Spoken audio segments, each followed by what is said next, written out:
Riddle of the Great Beings, Chapter 5. Tarduk, Crotesius and Kirbold had been riding for a full day. They had left Riddle, his iron wolves, and his dire warnings behind, but none could forget his words. Kirbold had been silent since then, lost in his own thoughts. Tarduk was more watchful than ever, hoping to spot the next attack before it was too late. For his part, Crotesius had decided that Riddle had gone mad after so many years in the mountains, and there was little point paying attention to the ravings of a madman. Tarduk paused to glance at the metal fragment he carried with the strange map inscribed upon it. Yes, they were almost far enough to the north.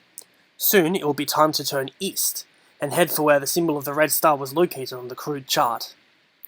Kirbold abruptly reined the Sandstalker to a halt. "I've changed my mind. I want to turn back," he said. "We're not turning back," Crotesius answered without turning around. "I don't even know what we're doing here," snapped Kirbold. "Who cares what's beyond the mountains? We have our own problems at home." "Maybe the two are connected," offered Tarduk. "Maybe there's something up here who can help us deal with the bone hunters, the Voroks, and the scroll." "We're here for a weapon?" Kirbold asked. "If there was something that powerful up north, the elders would have sent Glatorian to get it." "Maybe they didn't want something like that in the hands of Strack," muttered Crotesius. "Or Kina, for that matter." "Shut up!" said Tarduk. "Hey, I have a right to say what I think," replied Crotesius. "No, I mean, shut up. I think I hear something up ahead," Tarduk said. All three went silent. Now they could all hear it. A harsh, keening sound like the song sung by a chorus of the dead. It seemed to be coming from a forest in the distance. "It's the wind," said Crotesius. "You know, big blasts of hot air, enough to knock a person over. Sort of like Skadonius after a win in the arena." "I know it's the wind," answered Tarduk. "I just never heard wind like that before."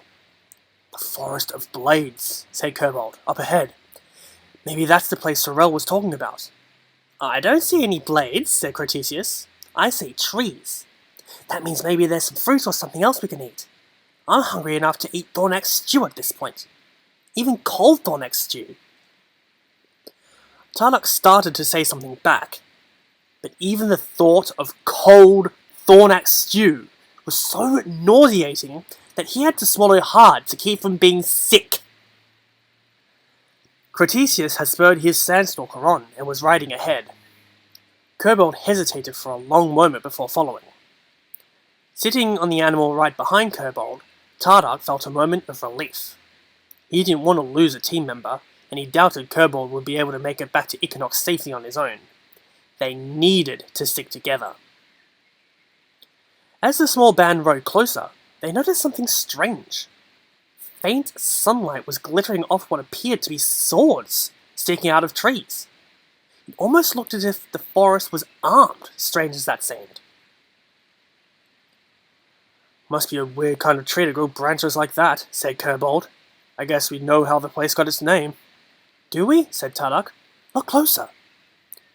Kirbold peered through the morning mist. What he had thought was just a gleaming branch was in fact a sword. And it wasn't sticking out of the wood.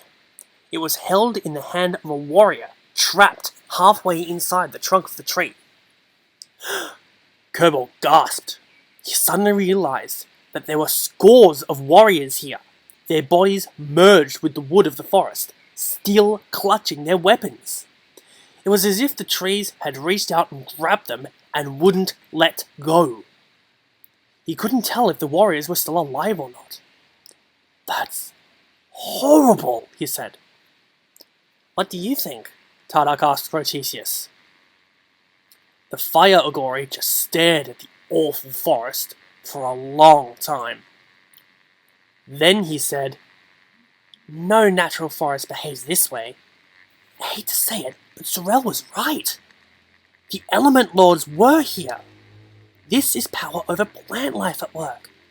These warriors must have been here since the war for all we know." "If they're alive, we have to save them," said Tarduk.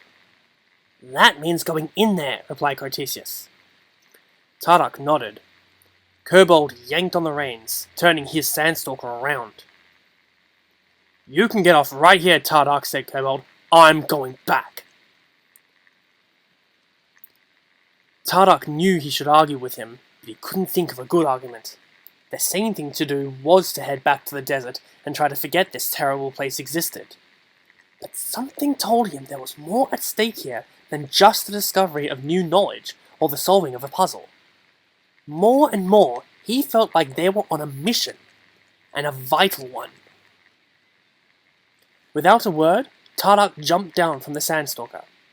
Then he climbed up onto Crotesius' mount. Be careful, Kirbold. The way back might be more dangerous than the way here. Kirbold nodded towards the Forest of Blades. Same to you, friend. I think you're crazy to go in there, but I'll make sure everyone back home knows you were trying to help others. And his voice broke, and he stopped speaking. Tarduk leaned over and shook his head. In their hearts, both believed they would never see each other again. Tarduk waited until Kirbold was well on his way, before asking Crotesius to get the Sandstalker moving. Together, they rode into the cool green shade of the forest. They were so close to the warriors that Tarduk could have reached out and touched their armor, but he did not. He was doing his best to be brave, but he knew if one of the trapped warriors should suddenly move, he would have to scream. None of them did. The two Agori rode deep into the forest. It was silent. No birds sang here. No rodents scurried across the leaf-strewn floor in search of a meal. It was a garden of sorts, but it was not a place of life. At least, that was how it seemed to Tarduk and Crotesius, right up until the moment when the wind gusted again, the howling noise rose, and the branches all around reached out to seize them both. To be continued.